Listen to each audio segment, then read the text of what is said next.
Welcome back, guys, or if you're new to my channel, this is Automotive Anonymous, and today's video is just a quick exterior walk around and talking about some of the specs of two of the most underrated little pickups. One of them is the Nissan, more specifically the Nissan Pro4x, which is the most off-road capable model. It kind of competes against things like the Colorado Trail Boss, or I'd say the Tacoma TRD Off-Road. Maybe not quite to the level of the Pro, but these have been under a lot of discussion lately because they're pretty popular and they have one thing, the Tacoma, that the Colorado, that the Canyon, that the Ranger, that none of these other trucks have. This is the last body-on-frame truck that still has a V6 that makes 310 horsepower, over 280 pound-feet of torque, and it even has a pretty modern 9-speed automatic transmission. Meanwhile, everything else, it's gone to a turbo 4-cylinder. It's gone to a hybrid. It's kind of lost its way. The reliability is down. It's never been lower, especially by Toyota, than what their newest trucks are. So there is a lot to talk about with the new Nissan Frontier. And if you like the Nissan Frontier or the Hyundai Santa Cruze, please consider liking this video.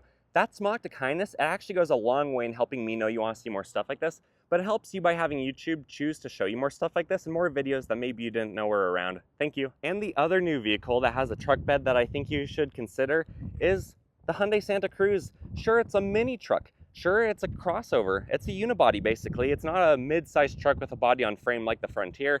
And you'll notice that the front end of the Santa Cruze is exactly that of the Hyundai Tucson. So this front half is literally the exact same. And because it's a Hyundai, you get the 100,000 mile, 10-year powertrain warranty, better than any mid-sized truck. The front half is still the Hyundai Tucson. So it actually is a pretty comfortable ride. I've actually reviewed in depth a hybrid version of this, and it was actually pretty surprisingly good. They're also very affordable. Heck, you can even get a 280 horsepower, 311 pound-feet of torque turbo model for under $40,000.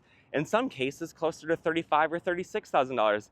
And it even has the H-Track system, which is almost as good as Subaru's all-wheel drive. So these are pretty competent. In addition to that, it's a 5-star crash test rated vehicle. It's a top safety pick. Plus, heck, I like the Frontier. I like that it's body on frame, high horsepower V6, but that's only a 4-star overall crash test rated vehicle. Meanwhile, you can get a variety of these. They have a truck bed that's just long enough for most truck activities without being so intrusive, so long to drive. This is only about 16 feet long. The Frontier is a little bit closer to 17 to 18, depending on if it's a king cab or a crew cab in the bed length. But these are compact. They're basically the same length as the Tucson, but instead of having the storage back there, you have a truck bed. What does the Nissan Frontier, specifically the Pro4x, just look better than the Santa Cruze? Heck yeah, it does. A lot of people love these. I think they look really good. I do wish Nissan didn't have the front ventilation right there, the little insert, but still, it looks really aggressive. And the hilarious thing is, when these came out brand new for this generation, 2 years ago, replacing the last generation that had been around from 2005 to 2021, this was already an out-of-date truck when it came out. But back in 2022, if you guys remember, Toyota still had the 3.5-liter V6 Tacoma. So sure, spend a few $1,000s more, get the Tacoma. That's maybe a 10% better vehicle, 10% more reliable on average. But now that they're turboed, now that they're built in Mexico, these have actually resurfaced as a really popular truck.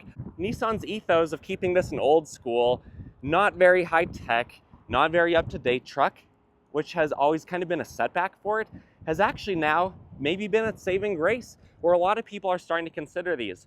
But just know that if you do buy one of these, again, it's a body-on-frame mid-sized truck with a V6, and there are some trade-offs of that. This turns as sharp as a full-size F-150, so it takes a full 48 feet to do a full circle, whereas the Santa Cruze, it can do it in 40 feet flat. So this is going to feel a little bit more bulky. You might have to do quite a few more 3-point turns than you would with the other vehicle, but you still have a lot of variety. You can get a short bed or a long bed. In America, the Pro4x only comes with the short bed, which is just under 5 feet, but you can still get the king cab, which is basically the extended cab that actually has functional back seats in the back, something Toyota no longer offers on their pre-runner. It's just storage space back there. A lot of these actually are coming with a bed liner, and maybe best of all, even though some of these MSRP for about $44,000, like this blue one, which I actually think looks really good in person, it's discounted online to about $41,000, and I bet there's a little bit more negotiation that can happen because they just don't sell like the Tacoma. You only see about one of these on the road for every 5 or 6 Tacomas on average, depending on the model year and how well they've sold that year. Heck, the Santa Cruzes aren't selling much better either. But these are two really good vehicles, two really good options, and these even have over 9 inches of ground clearance. They weigh about 4,700 pounds, which, yeah, that's pretty hefty for a mid-sized truck. I think you're gonna feel that driving it, especially with just kind of the old school technology and how the steering wheel turns and things like that, where it doesn't have as many power assisted features. But heck, it can tow 6,000 pounds. The payload capacity is over 1,000 pounds on most of the configurations, meaning that this mid-sized Nissan has a payload capacity of more than what a full-size truck used to have a few decades ago for the basic 1,500 or half-ton level. These are going to get you where you want to go. They're going to do a lot of things really well. They even get about 17 city, about 22 on the highway. But on the forum, some people have actually reported as best as about 25 or 26 on highway commutes. But if you know that you are someone who does want a little bit more technology and a little bit better driving experience than what a modern old school truck feels like, which besides the Frontier and the 4Runner, there's very few of those left, the Santa Cruze might be the right option for you. This one looks to be about the most loaded one, the nicest looking one. It probably has all the features, leather seats, heated seats, all the luxuries you want for the XRT trim, and it's discounted to about $40,000. A lot of these are about $2,500 off, so just like the Nissans being maybe $4,000 below MSRP and closer to their invoice pricing what the dealer actually pays, these also have a pretty big discount, and this one's pretty loaded. It even has roof rails with crossbars. It has decent wheels. Personally, I would change those out. Once the tires wear out, I would just do a whole new wheel and tire package. But it is a nice looking vehicle. It has rails in the back, tie-down spots, a baby-sized window, which honestly isn't any more pathetic than what the full-size trucks have these days, where they barely even have open glass. Why isn't everything like the Tundra where it can just have a roll-down window? That's my question. But it even has a sliding bed deck that just folds into the front portion. You only even lose a little bit of your storage capacity at the top and the back of the bed with that feature. But overall, it's about 5.5 feet tall, 6 feet wide. It even has Santa Cruze magnet looking things, because those aren't just vinyl inserts. Those are like some hefty inserts.